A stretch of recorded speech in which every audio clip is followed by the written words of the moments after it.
Selamat pagi anak ibu.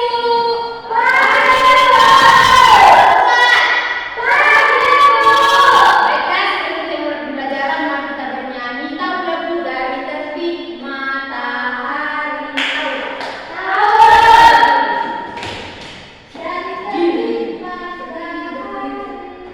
Satu, dua, tiga, ya. Dari terbit matahari sampai pada masuk menyesal, jangan nama Tuhan dipuji.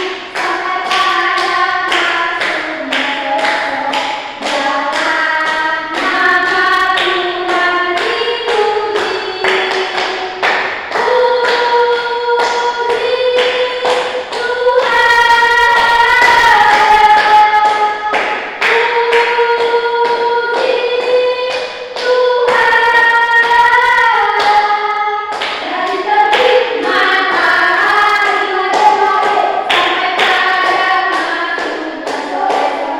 sampai pada masuk sore-sore, nama Tuhan dipuji.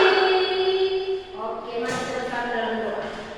Segala puji dan syukur kami panjatkan kepada Tuhan yang Maha Kuasa berkat kami pada pagi hari ini. Tuhan semoga teman-teman mulai belajar kami, berkatilah dari awal yang pertengahan hingga akhir. Terima kasih Tuhan, amin. Baiklah, sebelum kita mulai pembelajaran, Bapak Kapten Pilih satu persatu. Rahayu, hadir ibu. Ready, hadir bu. Mustiar, hadir bu. Oke, semuanya hadir kan? Hadir ya bu. Baiklah, dulu topik kita pada hari ini tentang hakikat gereja. Adapun tujuan pembelajarannya, yang pertama menjelaskan hakikat gereja, yang kedua menjabarkan makna kehadiran gereja bagi umat Kristen dan dunia, yang ketiga menunjukkan sikap yang mendukung kehadiran gereja masa kini. Sebelum ibu memulai, ada yang mengerti apa itu arti gereja? Sudah paham di mana bu? Di mana? Tempat beribadah bu. Beribadah bu. Ya. Lagi? Bu. Pengertian hakikat gereja. Gereja adalah tempat ibadah atau tempat berkumpul umat Kristiani. Kata gereja berasal dari bahasa Yunani eklesia yang berarti masyarakat yang dipilih. Konsep ini dipilih merujuk pada pengertian bahwa gereja adalah suatu kelompok yang dipilih Allah dan diletakkan manusia yang mencari miliknya. Gereja juga bisa menjadi komunitas orang-orang yang percaya, baik itu di gereja manapun, yaitu gereja Katolik, gereja KGB, atau gereja Protestan.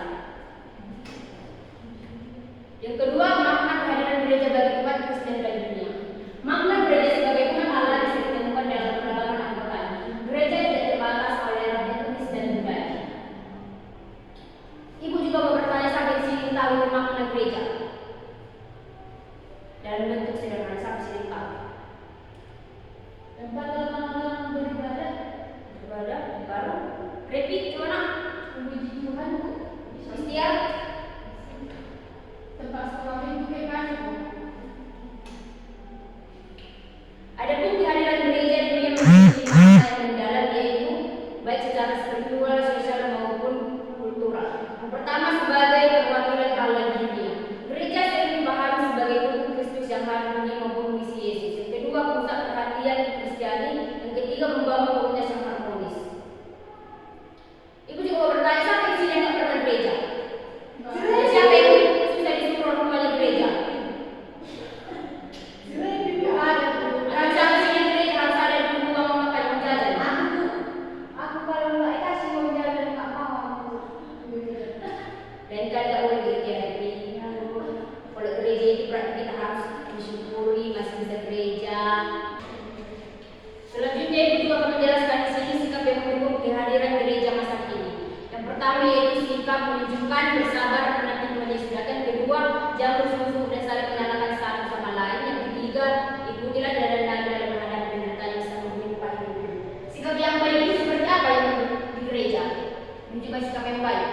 Mendengarkan khotbah ibu. Ya, baru tidak terjadi kesalahan bu. Baiklah, di sini ibu akan membagi diri sebuah kelompok. Yang pertama ini kelompok kelinci, kucing, dan ayam. Ya bu. Ada pun pertanyaannya silakan ditulis. Ya bu. Atau kalian yang bisa sudah nampak di sini PPT bu? Bisa bu. Sama bu. Terlihat? Bisa bu. Oke, silakan kalian tulis dan dijawab. Nanti ibu akan suruh pilih secara beracak. Ya bu.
Kelompok mana dan kelompoknya ibu akan memilih kelompok ayam. Pertama. Dia yang belum siap, Bu. Silakan maju kelompok ayam.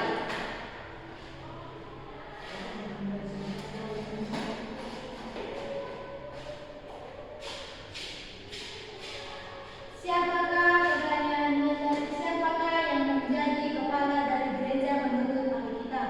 Kepala dari gereja menurut Alkitab, Yesus Kristus disebut kepala gereja. Hal ini ditegaskan dalam Efesus 5 ayat 23, karena suami adalah kepala, istri sama seperti Kristus adalah kepala jemaat, dialah yang menyelamatkan tubuh. Yang kedua, mengapa gereja disebut sebagai tubuh Kristus? Gereja disebut tubuh Kristus karena jemaatnya merupakan bagian dari Kristus yang saling terhubung dan berfungsi sebagai satu tubuh. Selanjutnya kelompok kucing. Pertanyaan yang pertama, siapakah yang menjadi kepala dari gereja menurut Alkitab? Menurut Alkitab, kepala gereja adalah Yesus Kristus.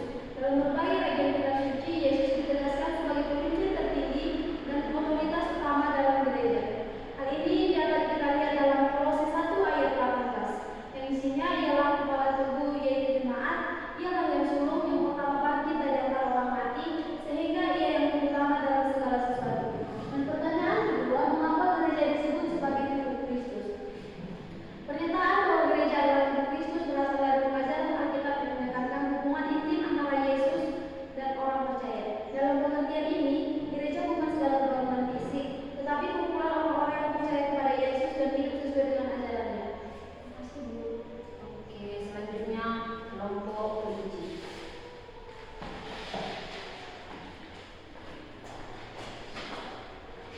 Pertanyaan yang pertama, siapakah yang menjadi kepala dari gereja menurut Alkitab? Yang menjadi kepala gereja menurut Alkitab itu yaitu Tuhan Yesus.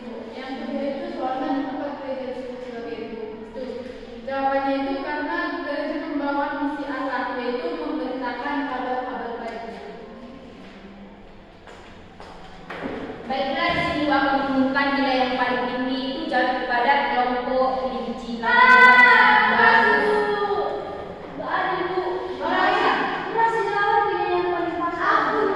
Itu kan dari sekalian, tapi iya, iya, oke. Adapun kesimpulannya yaitu hakikat gereja adalah persekutuan orang-orang percaya dan gereja bukan hanya berbentuk bangunan, tetapi orang-orang yang ada di dalam gereja tersebut. Baiklah, sebelum kita menutup pembelajaran ini, mari kita bersatu di dalam doa. Terima kasih Tuhan Yesus, kami masih bisa berkumpul di tempat ini Tuhan. Kami telah selesai melakukan pembelajaran kami. Berkatilah kami Tuhan ke tempat kami masing-masing, Tuhan bukan berada. Terima kasih Tuhan, amin.